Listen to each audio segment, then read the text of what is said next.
A common issue that I'll see with people when they're doing their programs is they have a hard time using their warm-ups effectively to pick their working weights. So people will rush through their warm-up sets and just think it's just to get some blood flowing, which of course it is to do that.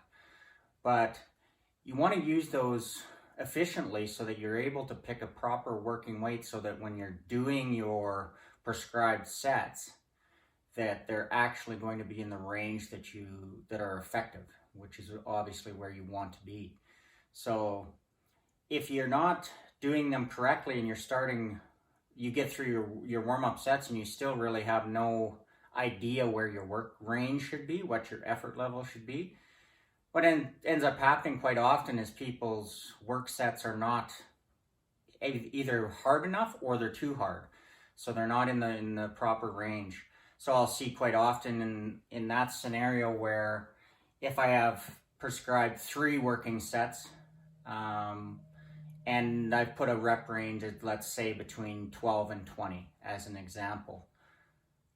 2 scenarios that I'll see people that are way above the high range or way below. So let's say their work sets are supposed to be between 12 and 20, and they'll have 3 work sets listed and they've done above 20 for everything or below 10 for everything. And so they didn't really find the effective range in their warm-ups, obviously. Another thing that I'll see is their first work set will be, say, 15 reps or 12 reps. Their second work set will be 15, and then their third work set will be like 22.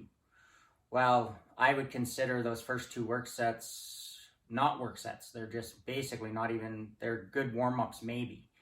And their third work set is too light still. So even though they might have went to failure on that set, it's not a complete waste, but they could have went heavier and they could have used their time much more efficiently.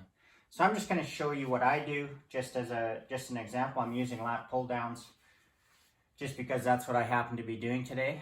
So my first warm-up set, I know I want to stay between 12 and 20 range. So I just pick a weight that I know I'm going to be able to do that easily. My first warm-up set, I cut it somewhere in the middle of that. I pick my form.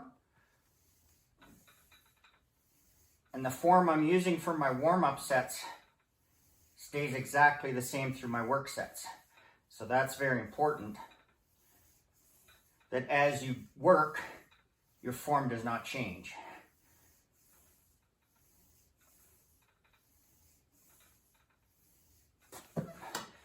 So that was obviously not to failure, quite easy, a warm-up set. Now I increase the weight and I do the exact same thing.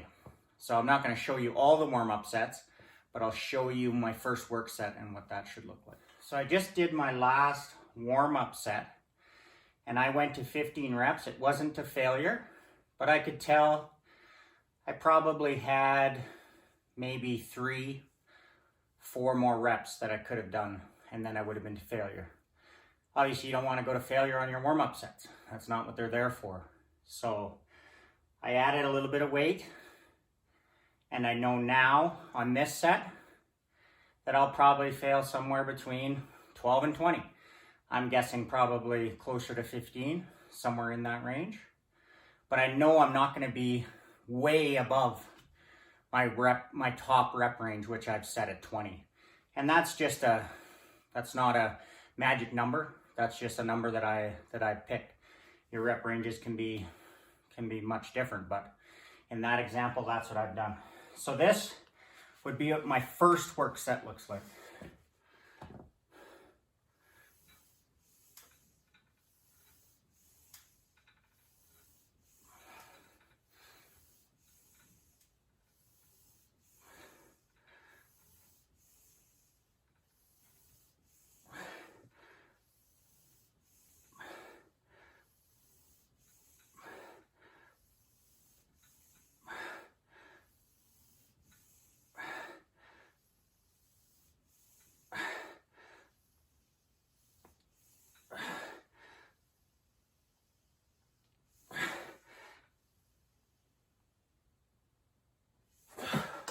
Okay, so that was, I failed on my 15th rep. Take note that my form did not change. The speed of the reps changed as I got fatigued, but I didn't add more body English into the reps. And when I failed, I just was able not to pull it down using the exact same form that I started with. Now on my next set, after I rest, at the best case scenario, I'll be able to get just as many reps. I'll likely get less. And then some exercises, you may even have to reduce the weight by the time you get to your third set. So you can see by doing that you are able to get a lot more effective reps in. Make sure that your warm-ups are actually doing something for you besides just going through the motions and then randomly picking a weight and seeing how far you could go. So if your reps are climbing way too high, even if you're able to maintain reps through all 3 of your sets, there's probably an issue there. You're probably not pushing them hard enough. And this applies to exercises where you can fail, like I did here, and there's no danger to it. You just simply let the weight down. I wouldn't apply this to deadlifts. I wouldn't apply this to squats, barbell benches, unless you have a spotter. But a lot of other exercises, pull downs, rows, dumbbell movements, cable movements of any kind, your work sets can be pushed. So I think that's a big thing that people miss a lot of the times, is they're not actually using their work sets to work hard enough.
Okay, so that's an example of 3 work sets with the lat pull downs. So the weight I selected when I did my warm-ups, just to recap, started with a weight I knew I'd be able to do, probably 15, which is kind of in between my set rep range of 12 to 20. So once I got to 15, I stopped, added a little bit of weight, did 15 again, didn't fail, stopped, and then I knew the next set with another weight jump I probably would fail around 15. So I did the weight jump and counted this as my first work set. Now let's say I'd underestimated and I was able, because I'm going to failure, meaning I can't do another perfect rep. So let's say I underestimated and I got to 20 and I still didn't fail. Well, then I would just stop and count that as another warm-up set. Add a little bit more weight, and then I'd be in the work range. So then my first work set, I failed on 15, I believe. Took my rest, 60 to 90 seconds, depending on the exercise. Did my second warm-up set using the same, or my second work set using the same weight. Failed around 12. So now I'm in the bottom of my rep range. So because I don't want to drop below that bottom rep range, I actually reduced the weight for my third set. And then I still failed at about 12 reps. So had I not reduced that weight, I maybe would have only got 8, maybe 10 at the very most. So that shows a proper progression of your work sets. If you're able to hit the exact same reps on all of your work sets, there's likely you're not pushing those first and second work sets hard enough. If you're able to do more on your last work set, well, you basically, at best, used those other sets for warm-up sets and done essentially one work set. So use your warm-up sets effectively to actually pick a proper working weight, and then work hard in those working sets, keeping your form good. It doesn't give license to get extra reps by really sloppy form, and make sure that you're making the most efficient use of your time, so you actually get proper work for the muscles that you're trying to work. It's Kevin Weiss, bodyperformance.net.